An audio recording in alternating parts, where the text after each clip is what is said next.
Hey guys, I'm going to read you a few poems from one of my favorite poetry books.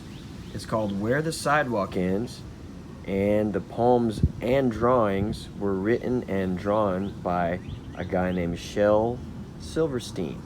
See that? All right. Here's a funny one. I'll swing by my ankles, she'll cling to your knees as you hang by your nose from a high up trapeze. But just one thing, please, as we float through the breeze. Don't sneeze. What rhymes? Knees, trapeze, please, breeze, and homemade boat. This boat that we just built is just fine. And don't try to tell us it's not. The sides and the back are divine. It's the bottom, I guess we forgot. Uh-oh. Remember Hug Machine? Here's a poem about hugging. Hug-o-war. I will not play a tug-of-war. I'd rather play a hug-o-war, where everyone hugs instead of tugs, where everyone giggles and rolls on the rug, where everyone kisses and everyone grins and everyone cuddles and everyone wins. So you haven't got a drum? Just beat your belly. So I haven't got a horn? I'll play my nose. So we haven't any cymbals? We'll just slap our hands together. And though there may be orchestras that sound a little better, with their fancy shiny instruments that cost an awful lot, hey, we're making music twice as good by playing what we've got. You can make your own music too. Oh, this is a really good one. I hope you're not just sitting inside and watching TV all day. Jimmy Jet and his TV set. I'll tell you the story of Jimmy Jet, and you know what I tell you is true. He loved to watch his TV set, almost as much as you. He watched all day, he watched all night, till he grew pale and lean. From the early show to the late, late show, and all the shows in between. He watched till his eyes were frozen wide, and his bottom grew into a chair, and his chin turned into a tuning dial, and antenna grew out of his hair, and his brains turned into TV tubes, and his face to a TV screen, and two knobs saying vert and horiz grew where his ears had been. And he grew a plug that looked like a tail, so we plugged in little Jim. And now instead of watching TV, we all just sit around and watch him. Are you turning into a TV? Better not. Go outside. This is a poem that has some of the sounds that our animals make. Maybe you remember some. The Farmer and the Queen. She's coming, the farmer said to the owl. Oh, what shall I do? Shall I bow when she comes? Shall I twiddle my thumbs? The owl asked. Who? The queen, the royal queen. She'll pass the farm today. Shall I salute? He asked the horse. The horse said, Nay. Shall I give her a gift? He asked the wren. A lovely memento for her to keep? An egg or a peach or an ear of corn? The wren said, Cheap. But should I curtsy or should I cheer? Oh, here's her carriage now. What should I do? He asked the dog.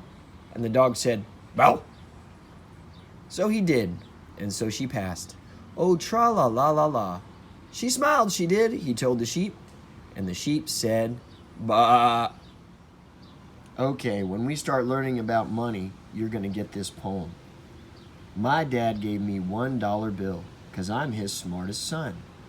And I swapped it for 2 shiny quarters because 2 is more than 1. And then I took the quarters and traded them to Lou for 3 dimes. I guess he don't know that 3 is more than 2. Just then came along old blind Bates, and just 'cause he can't see, He gave me 4 nickels for my 3 dimes, and 4 is more than 3. And I took the nickels to Hiram Coons, down at the seed feed store. And the fool gave me 5 pennies for them, and 5 is more than 4. And then I went and showed my dad, and he got red in the cheeks. And he closed his eyes and shook his head. He was too proud of me to speak. This is a really funny one. It reminds me of my grandpa because he used to tell me stories like this all the time. True story. This morning, I jumped on my horse and went out for a ride, and some wild outlaws chased me, and they shot me in my side. So I crawled into a wildcat's cave to find a place to hide. But some pirates found me sleeping there, and soon they had me tied to a pole and built a fire under me. I almost cried, till a mermaid came and cut me loose and begged to be my bride. So I said I'd come back Wednesday, but I must admit, I lied. Then I ran into a jungle swamp, but I forgot my guide, and I stepped into some quicksand, and no matter how I tried, I couldn't get out until I met a water snake named Clyde, who pulled me to some cannibals who planned to have me fried. But an eagle came and swooped me up, and through the air we flied. But he dropped me in a boiling lake 1,000 miles wide, and you'll never guess what I did then. I died. Just kidding. Okay, I want you guys to write a story about this one. It's called 1 Inch Tall, and I want you to pretend that you were 1 inch tall. And what would you do if you were 1 inch tall? If you were only 1 inch tall, you'd ride a worm to school. The teardrop of a crying ant would be your swimming pool. A crumb of cake would be a feast and last you 7 days at least. A flea would be a frightening beast if you were 1 inch tall. If you were 1 inch tall, you'd walk beneath the door, and it would take about a month to get down to the store. A bit of fluff would be your bed. You'd swing upon a spider's thread and wear a thimble on your head if you were 1 inch tall. You'd surf across the kitchen sink upon a stick of gum. You couldn't hug your mama. You just have to hug her thumb. You'd run from people's feet in fright. To move a pen would take all night. This poem took 14 years to write, because I'm just 1 inch tall. What would you do if you were just 1 inch tall?